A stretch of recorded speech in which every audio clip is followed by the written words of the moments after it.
quienes en estos momentos están junto con nosotros. Bueno, palabras de gratitud y de agradecimiento por la invitación que me han dado, ¿no? Creo que para cualquier persona que interviene en esta sede es un honor ser invitado a hablar a quienes están desempeñando y se están preparando como líderes católicos, ¿no? En consecuencia, mi agradecimiento, mi gratitud por la invitación que me han dado. Me han pedido que hable sobre la libertad religiosa. Vaya tema, ¿eh? Vaya tema. Voy a tratar de dividir, voy a tratar primero de someterme al tiempo que me han dado, que es una hora. Y voy a dividir el tema en dos partes. En un primer momento voy a hablar del derecho de libertad religiosa, para, digamos, entender de qué estamos hablando, ¿ah? Cuando hablamos de libertad religiosa. Y en segundo lugar, en un segundo momento, voy a detenerme en algunas sombras que en estos momentos se están proyectando sobre el de los derechos fundamentales en general, uno de los cuales es el derecho de libertad religiosa, y sobre el derecho de libertad religiosa en particular, ¿ya? Para tener presente entonces no solo la parte teórica, sino que también la parte vivencial de cómo se está viviendo ese derecho de libertad religiosa en la actualidad y en nuestra patria. Gracias de nuevo por la invitación.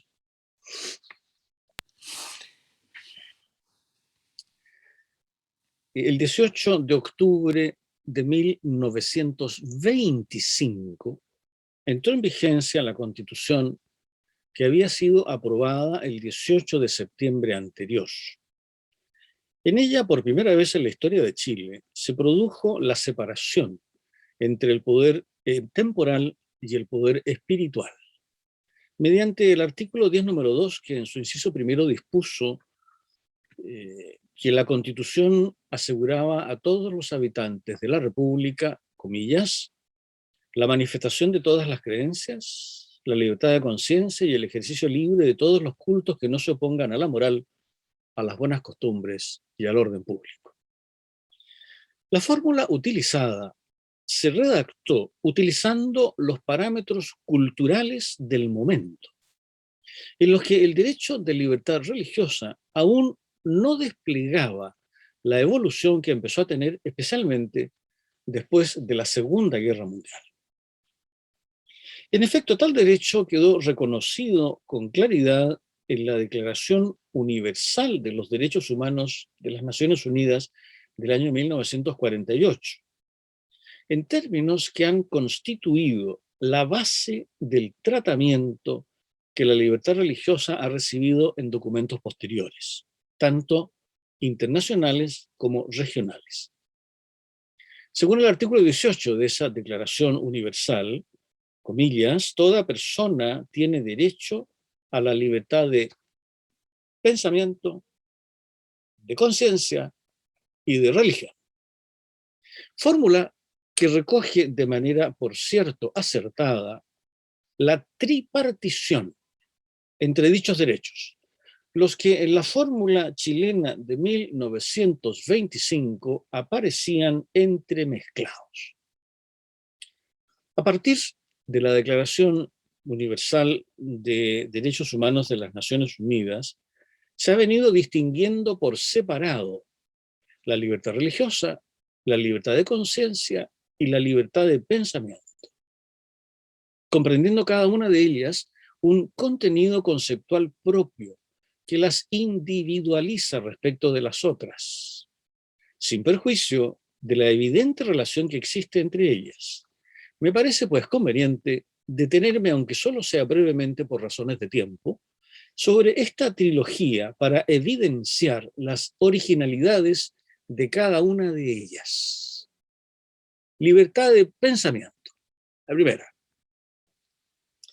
El rasgo típico de la libertad de pensamiento es la actividad intelectual en busca de la verdad. Esta es la palabra clave, en busca de la verdad. Y la adopción de opiniones sobre las distintas realidades del mundo y de la vida, y de actuar conforme a ellas. Más específicamente, pensamiento quiere decir aquí la concepción sobre las cosas, el hombre y la sociedad que cada persona posee y de acuerdo con la cual actúa. Pensamiento filosófico, pensamiento cultural, pensamiento científico, político, artístico, lúdico, etc.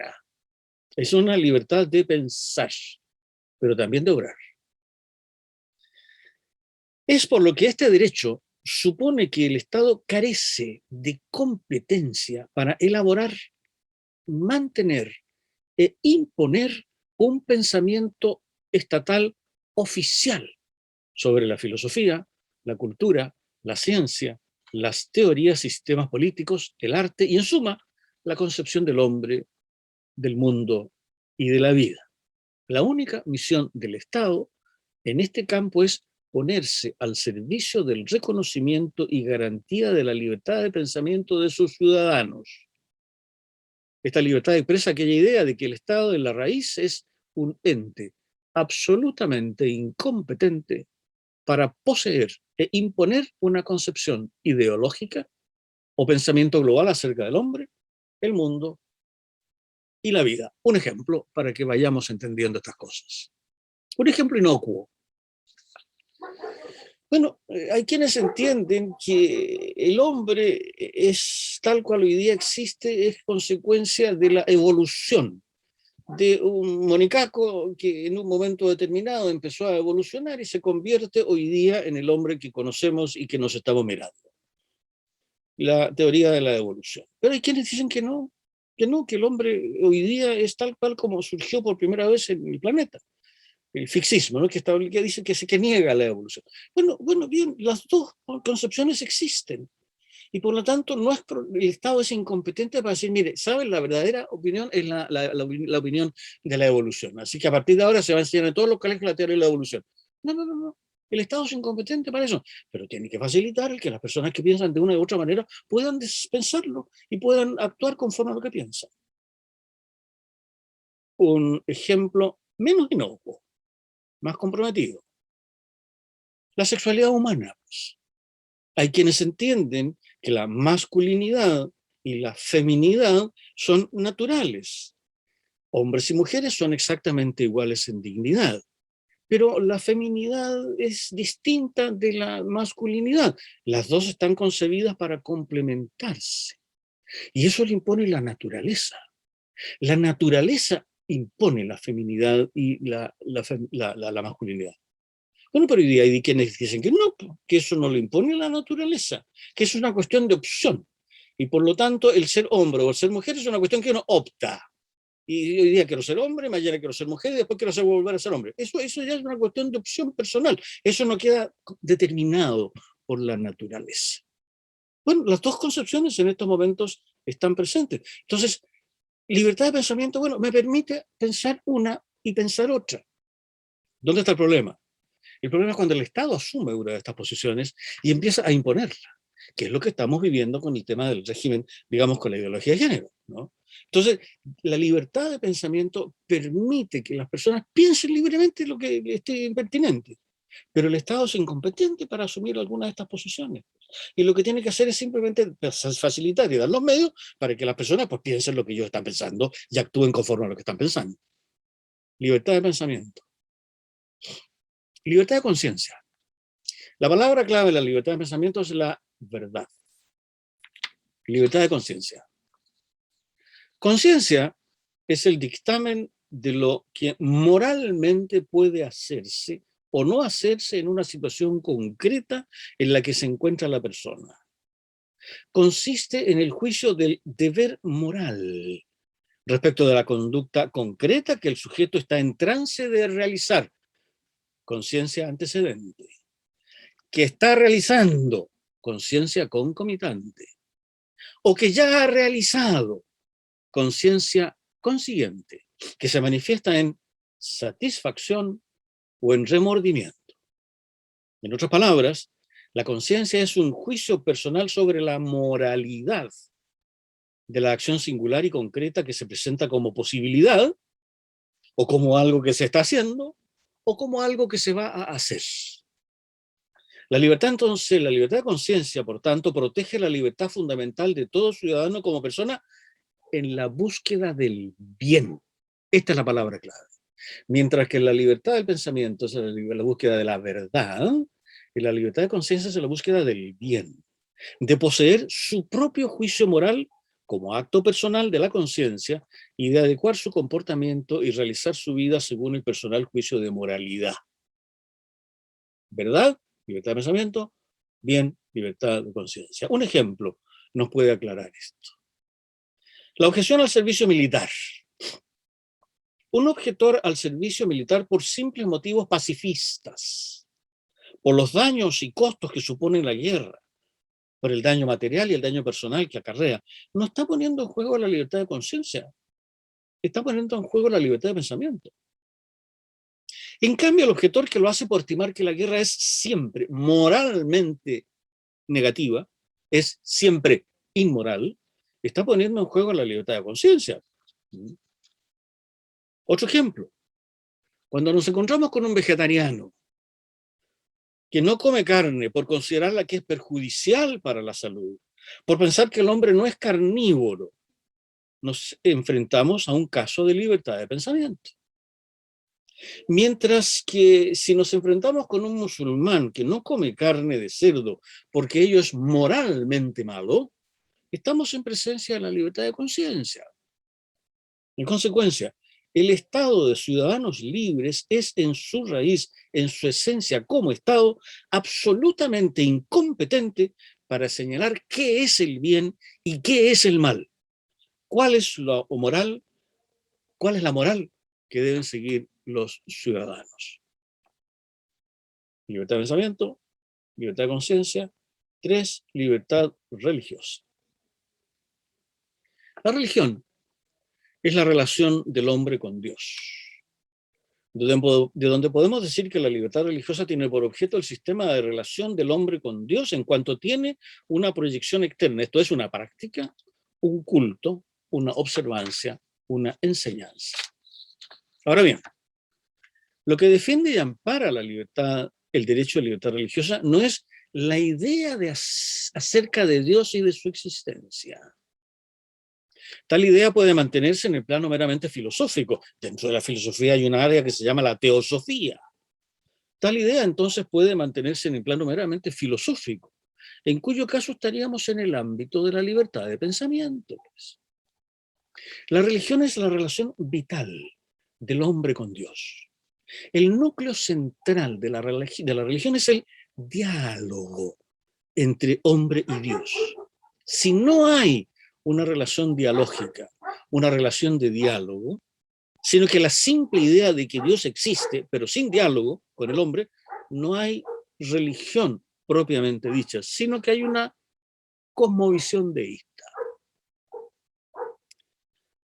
Conforme a lo anterior, lo protegido primordialmente por la libertad religiosa es el acto de adhesión a Dios en una relación dialogal, la respuesta libre de hombres y mujeres a la invitación de Dios. ¿Dios existe? Sí, existe. Y me uno a él en una relación de diálogo mediante la oración personal o mediante la oración comunitaria. Pero la libertad religiosa no se agota en el simple acto de responder afirmativamente a la invitación de Dios a dialogar, pues dicha adhesión conlleva la práctica religiosa, el culto, la observancia de sus preceptos y la enseñanza de sus creencias. Es por lo que la libertad religiosa implica también la libertad de las comunidades religiosas. Libertad que se traduce en culto colectivo, en privado o en público, atención religiosa a los miembros, elección, nombramiento y traslado de ministros, uso de bienes muebles e inmuebles, divulgación de la doctrina, reuniones, autoridad normativa, etcétera, etcétera. Así, el derecho de libertad religiosa o de cultos, como lo denomina nuestra Constitución, tiene por objeto el acto de fe y la práctica de la religión en todas sus manifestaciones, individuales, asociadas o institucionales, tanto públicas como privadas, con libertad para su enseñanza, predicación, culto, observancia y cambio de religión y de profesión de la misma. En suma, libertad de pensamiento, la verdad. Libertad de conciencia, el bien, la bondad. Libertad religiosa, la relación dialógica con Dios. Bien, autonomía de la libertad religiosa frente a la libertad de conciencia y a la libertad de pensamiento. Por de pronto conviene señalar que estos tres derechos presentan aspectos comunes. Su denominador común se encuentra en su raíz.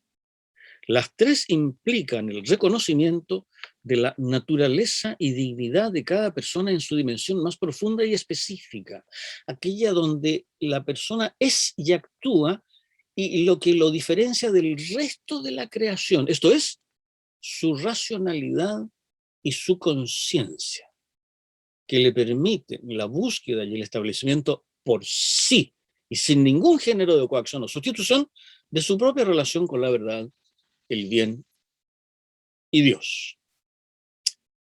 ¿Qué es lo que nos distingue del resto de la creación? Bueno, el que somos seres que tenemos inteligencia, tenemos razón y tenemos libertad y tenemos voluntad para poder tomar decisiones libremente a partir de esta razón que Dios nos ha regalado. Eso es lo que nos distingue. Ahí está nuestra originalidad. Y estas tres libertades arrancan su origen precisamente de este núcleo fundamental, que es el común denominador. Pues bien, este común denominador explica, por una parte, la tendencia de los textos internacionales y constitucionales de recoger conjuntamente y a veces en un mismo precepto la libertad de pensamiento, de conciencia y de religión, lo acabamos de ver en la Declaración Universal de los Derechos Humanos de las Naciones Unidas. Pero también explica, por otra parte, que estas tres libertades se confundan, considerándose muchas veces la fe como un ejemplo más de pensamiento o de conciencia moral, o simplemente una de las expresiones de la libertad de conciencia. Tiende a favorecer esta confusión el observar que la fe religiosa conlleva para la persona que la profesa una concepción del hombre, del mundo y de la vida, una visión explicativa del conjunto del cosmos y también una ética e incluso una estética. Es cierto que la religión, en la mayoría de los casos, lleva aparejada una concepción global del hombre, del mundo y de la vida, y además todo un sistema ético o moral. Esto en el cristianismo es evidente. Y nuestra fe nos enseña una visión propia del hombre, del mundo y de la vida, y nos enseña lo que es bueno y lo que es malo. Pero también es cierto que la fe como acto personal y sobre todo como religión es en sí misma más que la ética o la concepción del mundo y de la vida que se puedan desprender de ella. Ejemplo, para que vayamos entendiendo esto. Cuando un creyente afirma que la existencia de la persona se inicia desde la concepción, no está poniendo en juego la libertad religiosa, sino la libertad de pensamiento. Lo mismo que el no creyente que afirma, como de hecho los hay, que la existencia de la persona se inicia desde la concepción, como así lo ha definido la ciencia. De la misma manera, una ética derivada de una fe religiosa es protegida no por la libertad religiosa, sino que por la libertad de conciencia. El que los católicos consideremos que el aborto es siempre inmoral, porque es un homicidio, no es un problema de libertad religiosa, sino que de libertad de conciencia. Lo mismo cuando condenamos que la eutanasia es siempre inmoral. Y permítame un pequeño excursus, un pequeño paréntesis a propósito del aborto. El Papa Francisco cada vez que viaja al extranjero, lo hace con muchos periodistas de distintos medios de comunicación que viajan con él en el avión. Y de regreso normalmente pues va a visitarlos y conversa con ellos y entra en un diálogo y hacen preguntas al Papa. Oye, en este último viaje cuando fue a clausurar el Congreso Eucarístico Internacional en Budapest, uno de los periodistas preguntó, bueno, Santo Padre, ¿qué piensa usted del problema del aborto? Respuesta textual del Papa. El aborto es más que un problema. El aborto es un homicidio.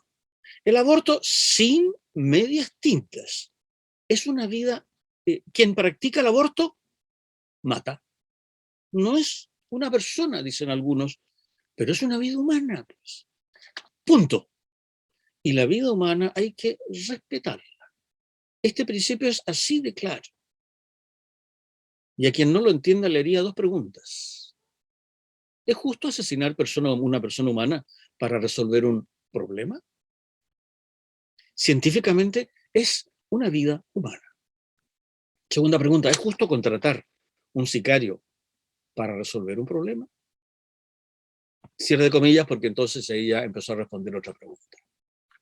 Entonces, claro, cuando el católico entiende que el aborto es inmoral, no es un problema de religión, no es un problema religioso, no es un problema de libertad religiosa, es un problema de libertad de conciencia.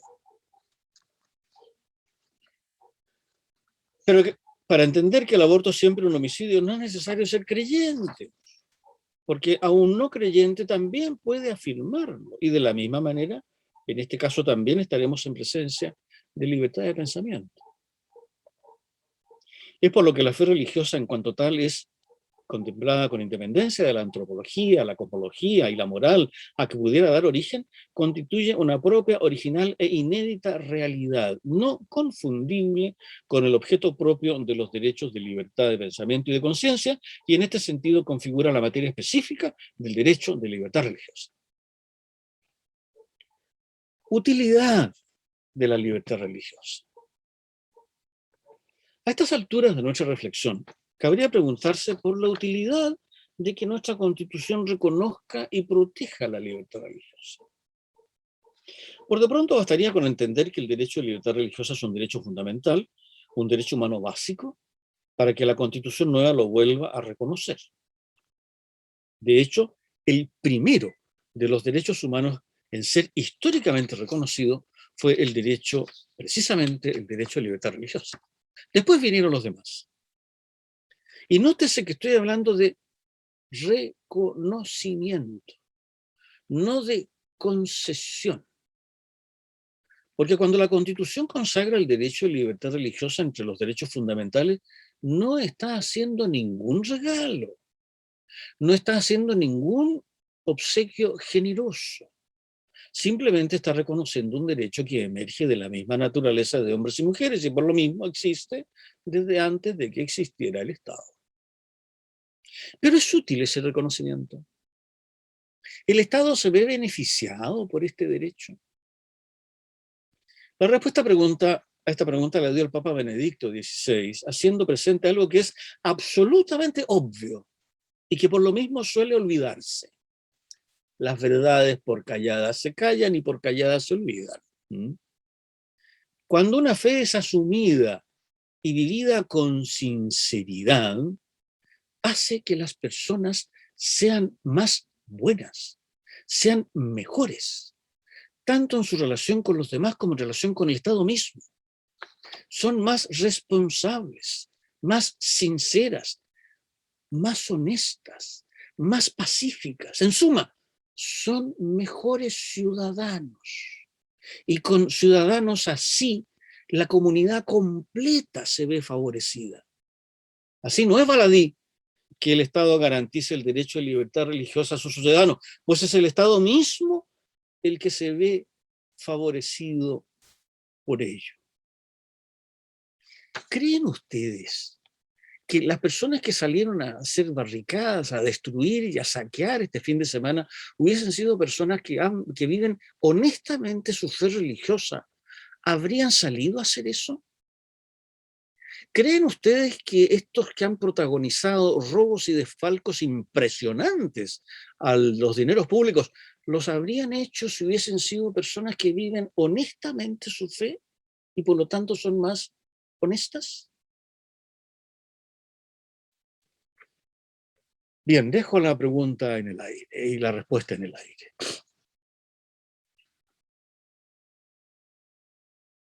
Breve paréntesis, no sé si voy a alcanzar a decir todo lo que quiero decir, pero de repente, bueno, no. Breve paréntesis. Eh, eh, el año 1900, el año 2011, el Papa Benedicto beatificó a un joven juez italiano, siciliano era él, Rosario Livatino se llamaba. Rosario es para nosotros un nombre femenino, pero para los italianos es un nombre masculino. Entonces, este era un joven magistrado católico, y católico, digamos, con fe asumida vitalmente, digamos. Y bueno, y lo nombraron juez en Sicilia. Y le tocó asumir causas contra la mafia. Entonces empezaron las llamaditas telefónicas. Oiga, deje esto de lado, no le haga caso, ¿cuánto quiere? Nada, nada. Nuevas llamaditas telefónicas, oiga, si quiere más plata, le damos más plata, pero deje estas cosas de lado. Oiga, es que si usted sigue adelante con esto, lo vamos a matar. No hay problema. Lo mataron, lo mataron. ¿Mm? Claro, con personas así el Estado se ve favorecido, la sociedad se ve favorecida. Pero hay que ser valiente, muy valiente. ¿Eh?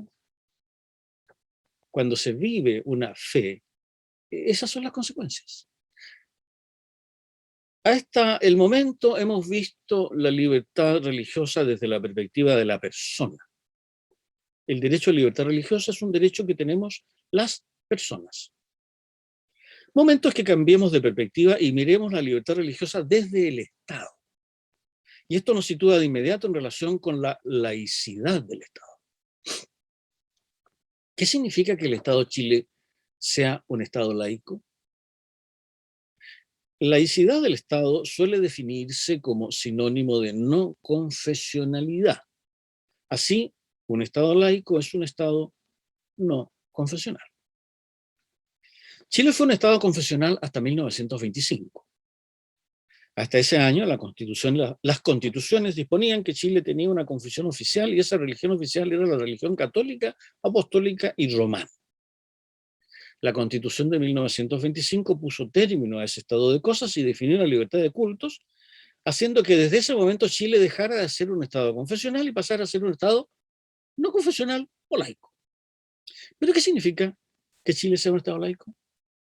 ¿Significa que reniega de toda expresión religiosa?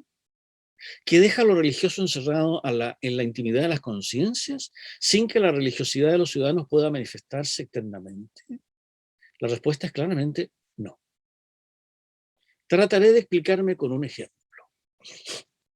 Es una realidad que el Estado promueve el deporte y se preocupa de que los chilenos podamos practicar deportes. Lo hace, por ejemplo, financiando la construcción de estadios y campos de deporte en las poblaciones, o la participación de deportistas en competencias internacionales. ¿Por qué lo hace? ¿Es que el Estado de Chile es deportista? ¿Le gusta el fútbol o la natación? ¿Le gusta el Colo-Colo o la Unión San Felipe, que es el mejor equipo de Chile? Yo soy sanfelipeño. No, no, no. Lo hace porque el deporte es un factor social, un factor que está presente en la sociedad. Porque en la sociedad hay chilenos que gustan del deporte en sus diversas posibilidades y el Estado tiene que facilitarles que puedan satisfacer esa necesidad.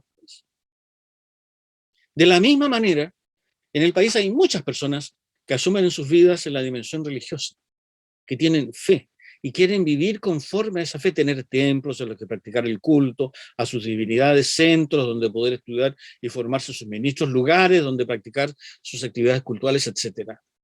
Se trata de un factor que está presente en la sociedad.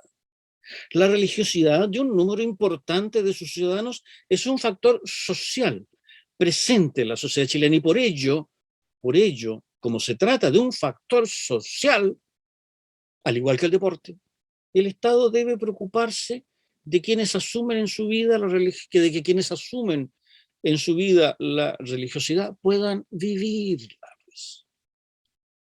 No se trata de que el Estado promueva una religión determinada, porque es un Estado laico, es decir, un Estado incompetente para hacer el acto de fe. Pero se trata de que el Estado proporcione de que el Estado facilite los cauces, proteja para que las personas que tienen creencias religiosas y las diversas confesiones religiosas que están presentes en nuestro país puedan cumplir su finalidad propia. ¿Cuál es? Permitir, facilitar que sus fieles entren en diálogo con su propia divinidad, cualquiera que sea el nombre que le demos a esa divinidad. No es, en consecuencia, indiferencia ante lo religioso, ni mucho menos rechazo de lo religioso. Un Estado que rechaza lo religioso es un Estado que está haciéndose competente para el acto de fe. Se está haciendo confesional, pero en sentido negativo, pues. Está diciendo no a Dios. Está asumiendo una respuesta negativa frente a la pregunta de la existencia de Dios, en circunstancias que el Estado, en cuanto Estado, es incompetente para hacer el acto de fe o el acto de no fe. Esto es lo propio.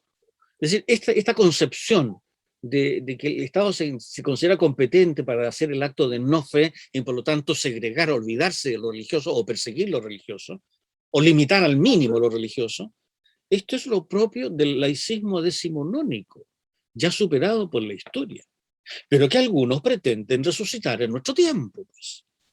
Por el contrario, la laicidad propia de un Estado moderno, al tiempo que le hace incompetente para hacer el acto de fe afirmativo o negativo, lo hace un colaborador con las confesiones religiosas, cualquiera sea el contenido de sus convicciones religiosas, porque entiende que ellas constituyen un factor social, que por estar presente en la sociedad no se puede desconocer. Es lo que el Papa Benedicto XVI y el Papa Francisco llaman la sana laicidad del Estado. Un ejemplo para ilustrar esto. La enseñanza de la religión en las escuelas chilenas está regulada por un decreto, el decreto 924 del Ministerio de Educación del año 1983, según el cual los padres pueden pedir que en el colegio se enseñe a sus hijos la religión que profesan en las condiciones que el mismo decreto establece, según los planes de estudio aprobados por el propio ministerio. Hay en la actualidad más de 10 programas de religión aprobados por el ministerio, todos ellos de confesiones religiosas diferentes, entre las que se encuentra la religión católica, luterana, ortodoxa y hasta la fe Bahá'í, aprobados por el Estado. Además, ese mismo decreto define que la idoneidad de quienes van a enseñar religión la debe calificar la respectiva confesión religiosa, no los funcionarios del ministerio. Aquí tenemos un ejemplo de una norma respetuosa con la libertad religiosa. El Estado no asume la enseñanza de ninguna religión porque no le corresponde, porque es un Estado laico, pero permite que esa enseñanza se entregue en los colegios y sobre todo respeta la calificación de idoneidad que las propias religiones hacen de los profesores que han de enseñar su propia religión. Vamos a ver que esto hoy día está en peligro. Constitución del 80. Volvamos, después de habernos aproximado al derecho de libertad religiosa y a la no confesionalidad o sana laicidad del Estado, volvamos a las constituciones. Dije que la Constitución de 1925 introdujo en Chile la separación Iglesia-Estado, inaugurando la no confesionalidad del Estado de Chile. Cuando en 1980 se dio nuevamente a la tarea, Chile se dio nuevamente a la tarea de dotarse de una nueva Constitución, al abordarse la materia de las 3 libertades aludidas, pensamiento, conciencia y religión, las que después de la Constitución de 1925 habían experimentado un claro desarrollo normativo y doctrinal, se constató que la fórmula acuñada en 1925 había producido buenos efectos, pues había permitido unas relaciones amistosas entre el poder espiritual y el poder temporal. Además, se había producido el hecho de que los temas vinculados a la libertad religiosa no habían sido judicializados. por lo que los tribunales de justicia no habían tenido ocasión de pronunciarse acerca de la misma. Es por lo que la Comisión Constituyente del momento, 1980, consideró conveniente mantener sustancialmente la misma redacción del artículo respectivo de la Constitución de 1925, sin que los avances que se habían producido en relación con el derecho de libertad religiosa tuvieran mayor eco en el nuevo texto constitucional, que ni siquiera utilizó la expresión libertad religiosa. Las cosas han cambiado en estos últimos 30 años, pues las dificultades surgidas con ocasión de la vivencia religiosa de los ciudadanos han empezado a llegar en número creciente a los tribunales de justicia, que han debido pronunciarse acerca del mismo. A este propósito cabe hacer una observación general, pues del análisis de los pronunciamientos judiciales queda la sensación de una generalizada minusvaloración de la garantía constitucional de libertad religiosa en su relación con los demás derechos fundamentales garantizados por la Constitución. Si me lo permiten, dicho en palabras coloquiales, la sensación que queda es que la libertad religiosa es la hermanita pobre de las garantías constitucionales y de los derechos fundamentales. No tengo tiempo de detenerme en un ejemplo como hubiese querido, así que sigo adelante. El proceso constituyente que ya se ha iniciado y que nos ha de llevar a una nueva constitución, necesariamente habrá de ocuparse de la libertad religiosa. La duda que está abierta es cuál será el trato que se le dará. Que la garantía constitucional de libertad religiosa estará presente en la nueva constitución parece en principio fuera de dudas. Los constituyentes no podrán ignorar los tratados internacionales de derechos humanos, tanto universales como regionales firmados por Chile, en los que el derecho de libertad religiosa es expresamente reconocido.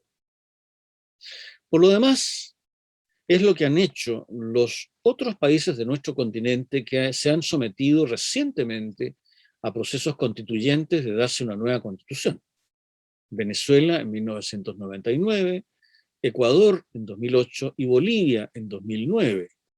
Todos ellos han sido impulsados por movimientos ideológicamente afines, no precisamente afectos a lo religioso, pero que no han dudado en reconocer en las nuevas constituciones el derecho constitucional de libertad religiosa. Y el último proyecto constitucional presentado en nuestro país, el de la señora Michelle Bachelet, horas antes de abandonar el poder, un proyecto completo de constitución que está en este momento en el Congreso, ha recogido también en su articulado el reconocimiento constitucional del derecho de libertad religiosa en términos bien interesantes, pero no tengo tiempo de detenerme en ello. Y sin duda que este proyecto de constitución va a estar presente y va a estar en la mesa de los constituyentes de la Comisión Constituyente.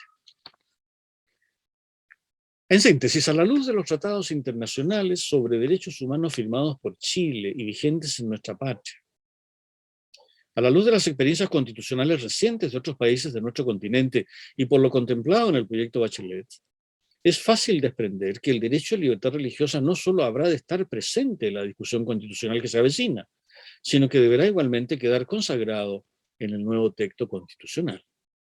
Es la ocasión que se presenta al derecho chileno para consolidar una libertad religiosa robusta, que recoja el desarrollo normativo y doctrinal que este derecho ha tenido en las últimas décadas.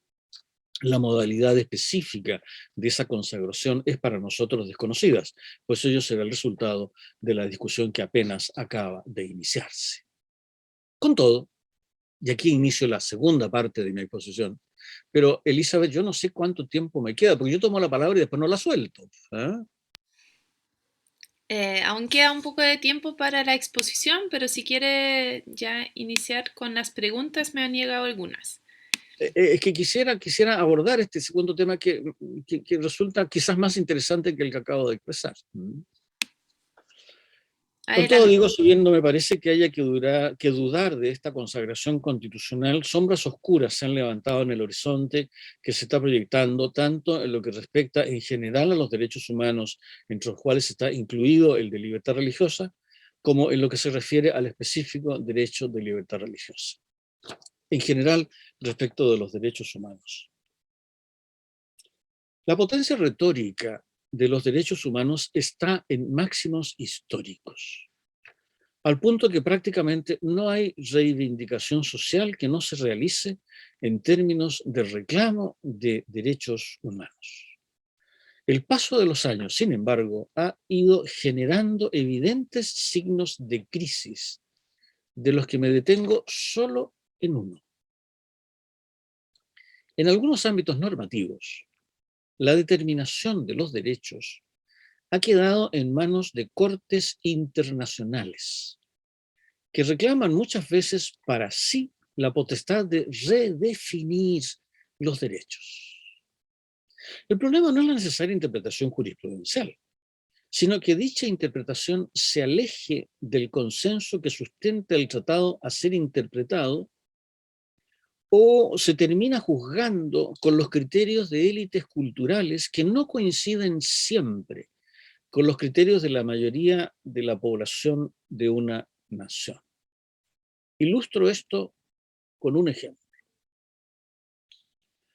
En septiembre de 2019, la Comisión Interamericana de Derechos Humanos emitió un informe con ocasión de una presentación hecha por una ex profesora chilena de religión católica y ex religiosa, que al declararse lesbiana y reconocer vivir con otra mujer, fue privada por el obispo diocesano de la idoneidad necesaria para enseñar religión católica.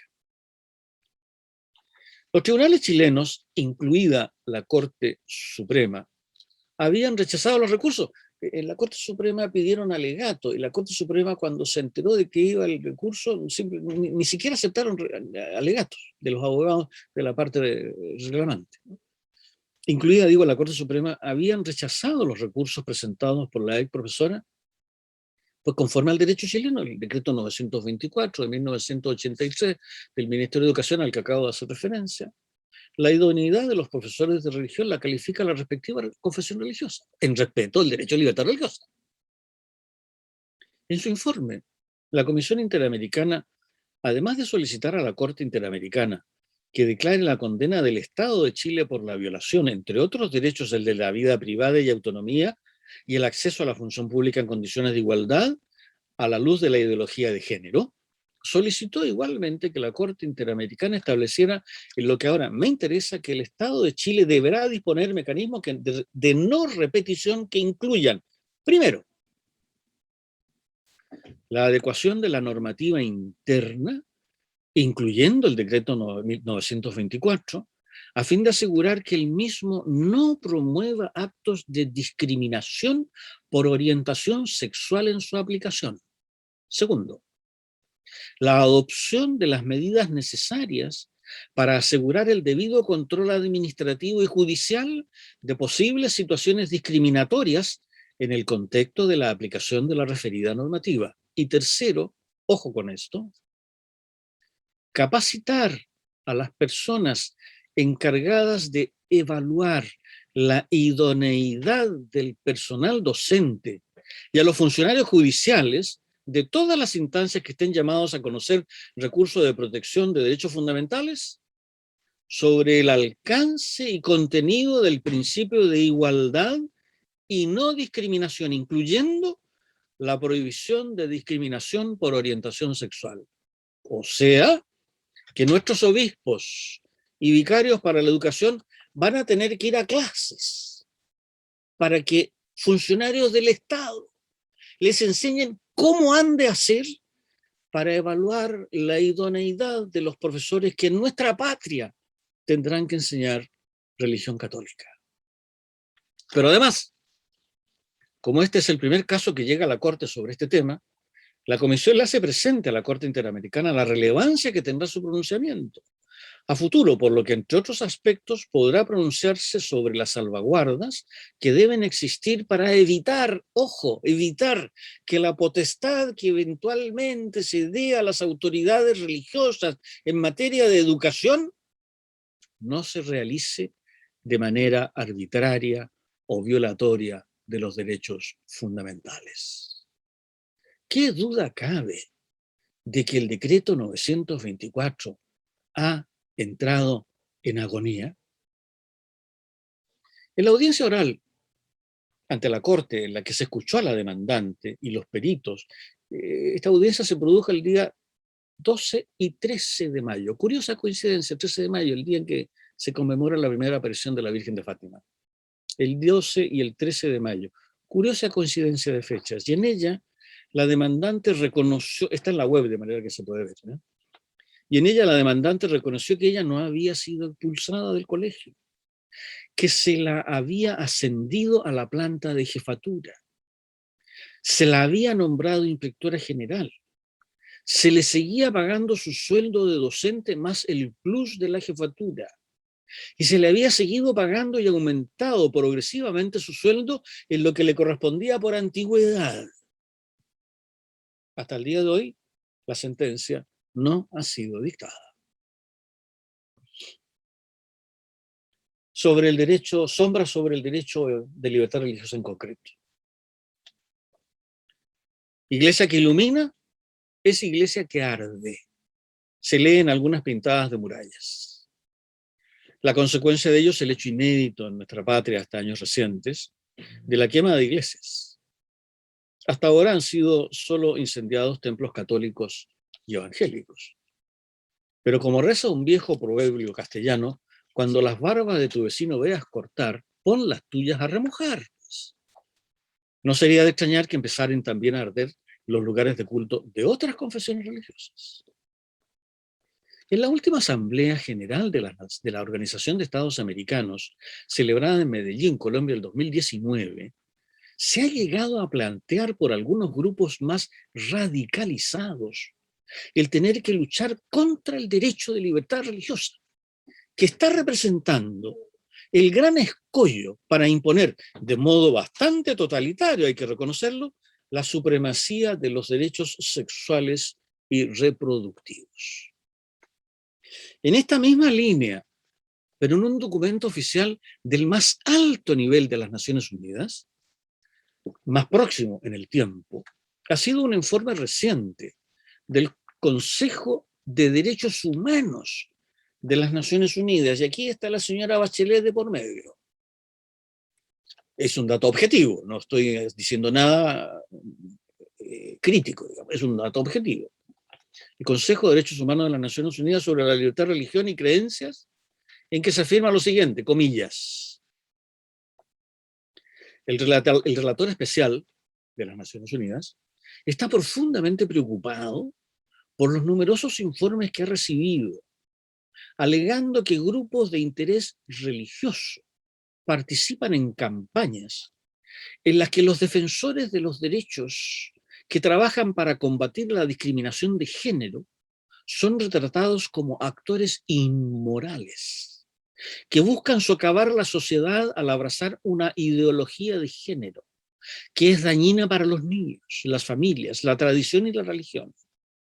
Al invocar principios religiosos y una pseudociencia, estos actores apoyan la defensa de los valores tradicionales arraigados en interpretaciones de la enseñanza religiosa sobre los roles sociales de hombres y mujeres de acuerdo con sus supuestas diferencias naturales, recurriendo a menudo a los gobiernos para que implementen políticas discriminatorias. Cierro el informe de las Naciones Unidas.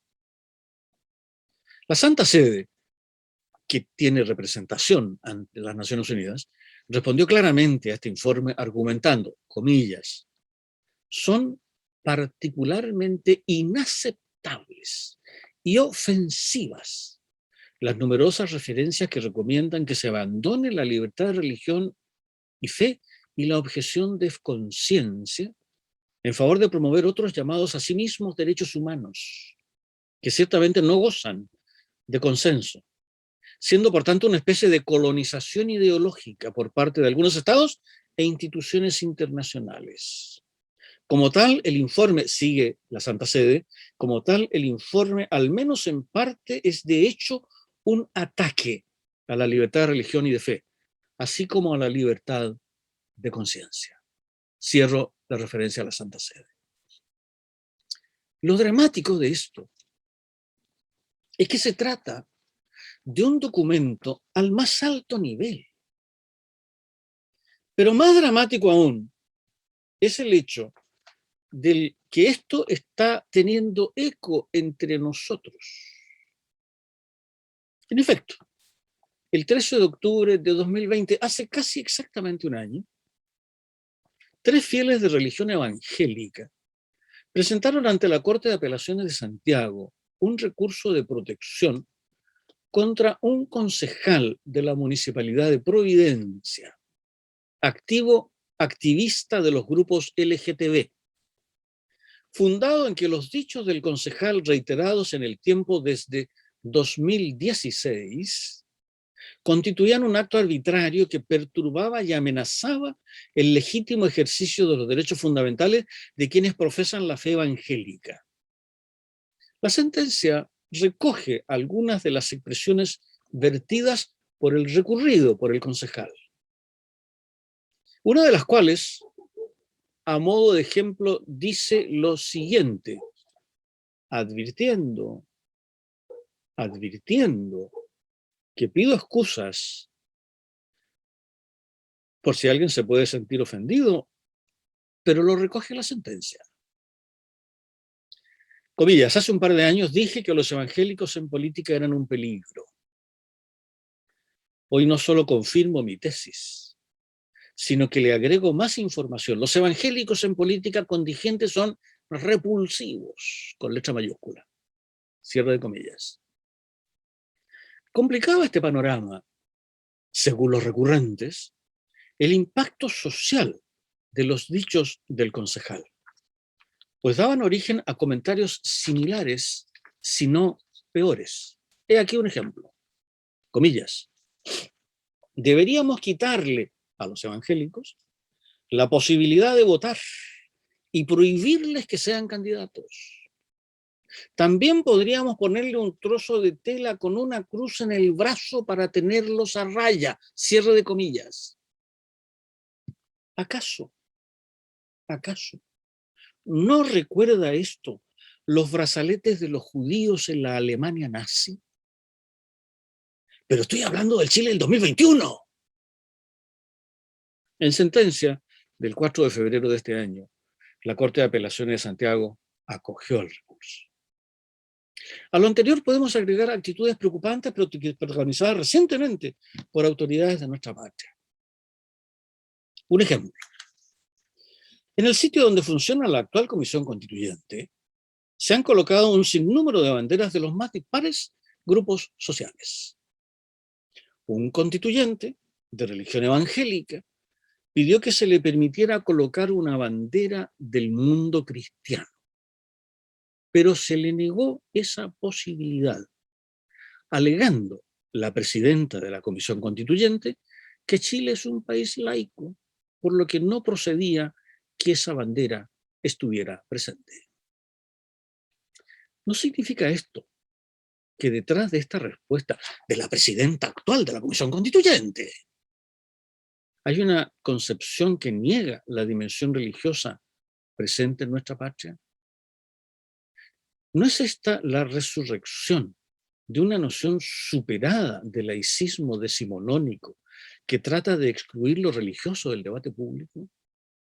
¿No es acaso una tremenda bofetada a quienes tenemos convicciones religiosas? Y esto por quienes están encargados de redactar la nueva Constitución. Estas y otras son las sombras que se ciernen sobre el derecho de libertad religiosa.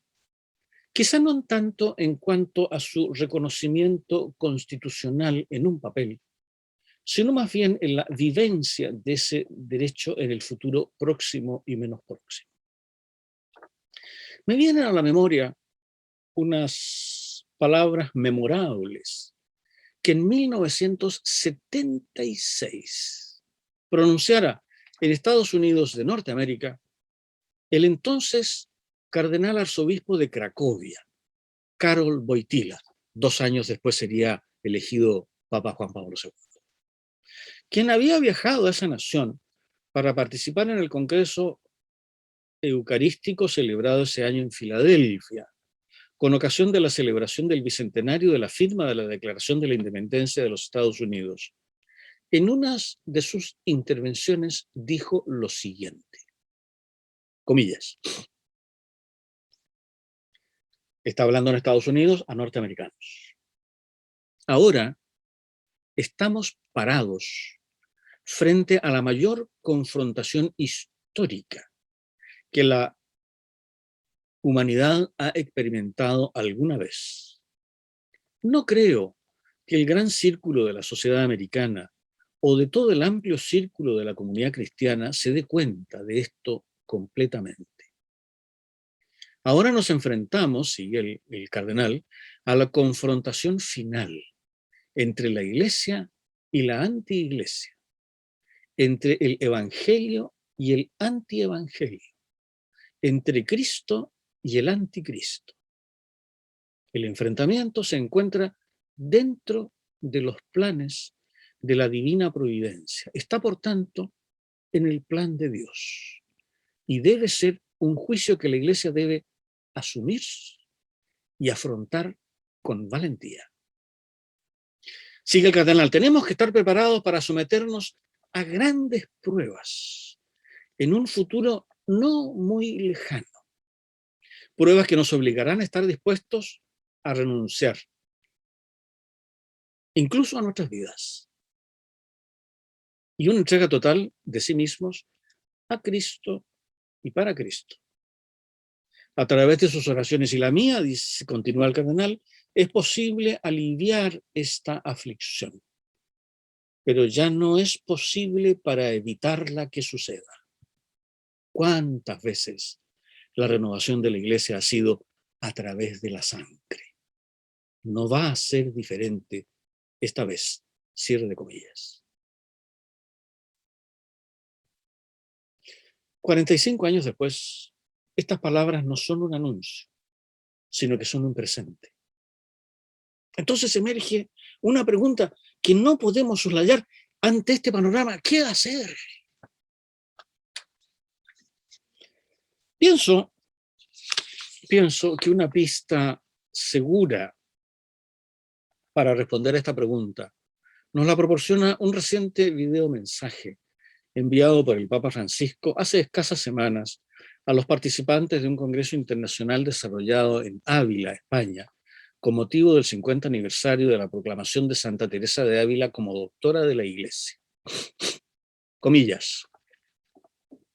Vivimos nosotros como la doctora de la Iglesia, dice el Papa, tiempos recios, tiempos nada fáciles, que necesitan amigos fieles de Dios, amigos fuertes. Es por lo que no podemos caer en la gran tentación de ceder a la desilusión, a la resignación, al funesto e infundado presagio de que todo va a salir mal. Ese pesimismo infecundo, ese pesimismo de personas incapaces de dar vida. Algunas personas asustadas por estos pensamientos tienden a encerrarse, a refugiarse en pequeñas cosas, proyectos egoístas que no edifican la comunidad, más bien la destruyen.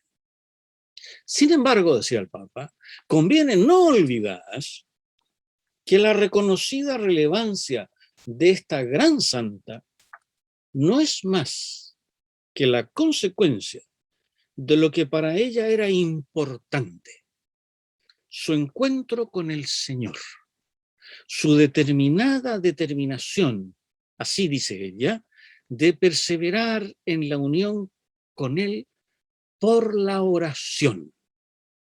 La oración nos abre, nos permite gustar que Dios es grande, que está más allá del horizonte, que Dios es bueno, que nos ama y que la historia no se le ha escapado de las manos.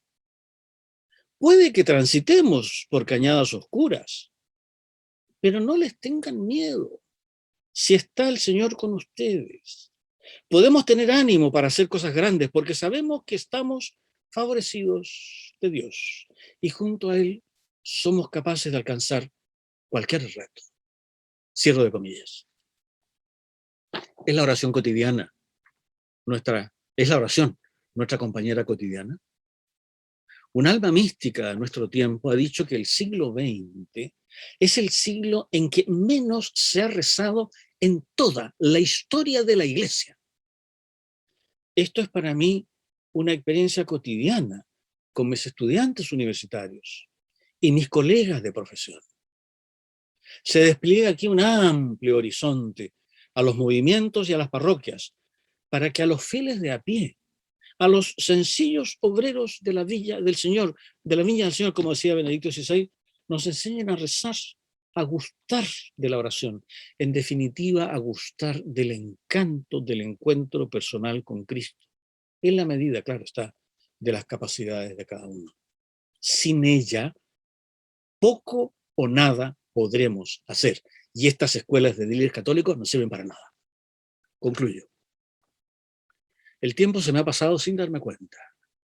Y estas reflexiones corren el riesgo de convertirse en una lucha cuerpo a cuerpo con cada uno de ustedes. Lejos de mí pretender tamaño temeridad. El acontecimiento más importante para quienes tratamos de seguir de cerca a Jesús de Nazaret es su resurrección.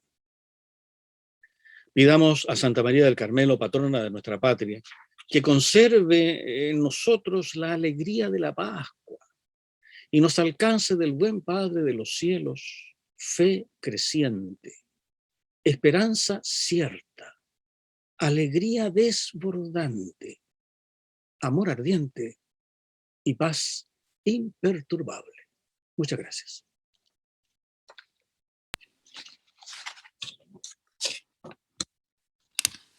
Muchas gracias, profesor.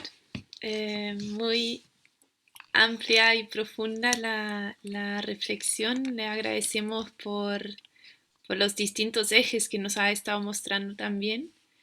Y me han llegado algunas preguntas que también les aviso a los participantes de que si quieren hacer una pregunta la pueden enviar por escrito por el chat o pueden en reacciones alzar la mano y les abrimos el micrófono para que puedan participar. Entonces, voy con la primera pregunta. Es, ¿la Convención Constitucional tiene las atribuciones para cambiar los acuerdos internacionales firmados y ratificados por Chile al respecto?